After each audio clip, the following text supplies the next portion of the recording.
Hello there. I'm here today to do a follow-up video. This video will be preceding the 2003 up to 2012 Honda Accord with the 2.4 liter engine with the slow crank / EFI relay clicking. There were a few questions that some individuals had would like a follow-up on, so I figured I would kind of lump a few things into the video and explain what the relays were in your fuse box, so that way if you needed a reference you would know, because to my knowledge it's not anywhere available, at least where it shows all the relays. So the short of it is here with the ground cable, I purchased this from AutoZone. It's approximately 10 or 12 inches long. I can't recall the exact length, but I chose to put a copper terminal instead of the terminal that came with it, and I did heat shrink it, and you see I've got some conduit on here so it doesn't rub against the battery and what have you. The additional ground cable is approximately 48 inches, and I also cut the ends off that came on the cable, as I chose to go with the copper ends. They tend not to have corrosion problems, and I did heat shrink it. And I'm going to try to shine the light down here. If you look down there at that bolt, that's where the ground cable goes to, which is actually that bracket supports your intake manifold.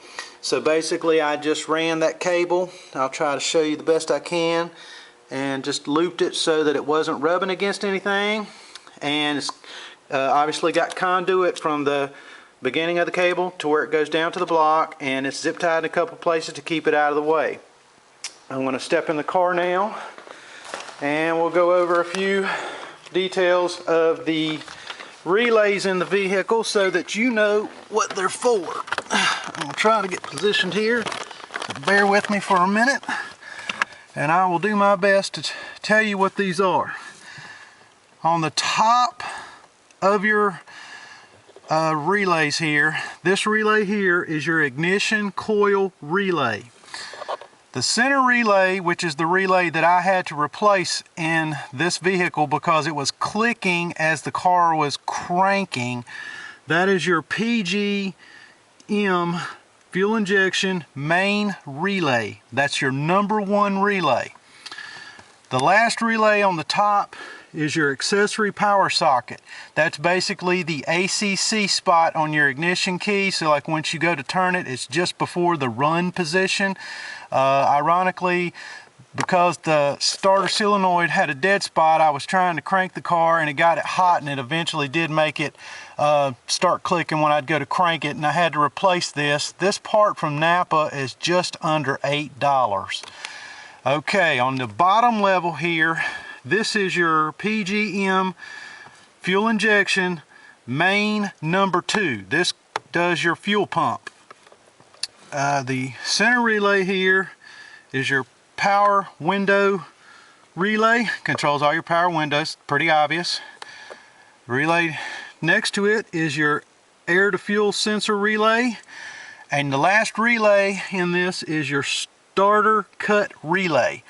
And basically, unless somebody else has produced pictures or gives some illustration, I figured it would be wise just to show this so that if you needed some reference, hopefully this has been beneficial, and hopefully I've spoke clearly enough that you can understand what each relay is. So I may try work on doing a little editing, or at least share a link to where I've got at least a picture drawn of it, not actually to copyright infringement from the shop manual that I have.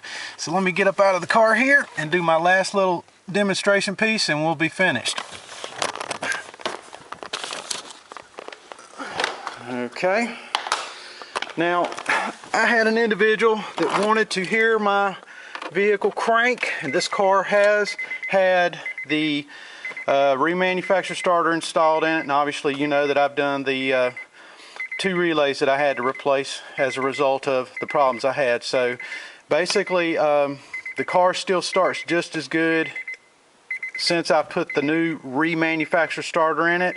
And it may vary a little bit. Some people might think it's too fast. Some people may say it still sounds slow, but it doesn't sound slow to me, being that I'm around the car all the time. So I'm going to let you hear it from inside the car, and then I'll cut it off, and then I'll stick the camera outside so you can hear it with the hood open.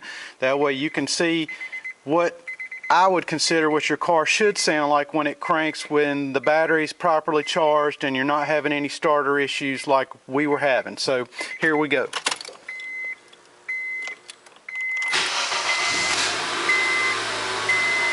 Nice and smooth, no lag. I will say that in the past, when the car was having the starter issues, it would literally drag like cranking. It just seemed like it rotated way too many times before it would fire. It never did the typical starter click like it was dragging, but it's really obvious. So let me do the second crank, and then we'll wrap this up.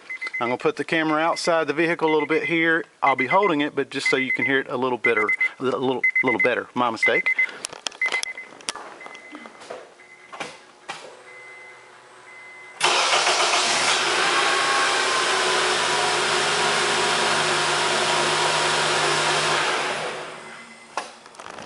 Okay, hopefully this has answered all of your questions up to this point, I hope, and I will try to get this edited and posted up. And if you have any further questions, by all means, feel free to ask. I will say that I've had zero issue with the vehicle cranking, and as I said, even if you choose not to upgrade your battery to the larger battery, which this battery here is the 34S DLG, and this is the biggest battery that I could fit in this car. Basically, still had to take the original factory tray and the battery guard that went around it and remove those, but that's no big deal. But I will say that car has a lot of electronics on it, and the more cranking amps you have, in my opinion, can't hurt it. And the irony is the bigger battery doesn't cost any more than the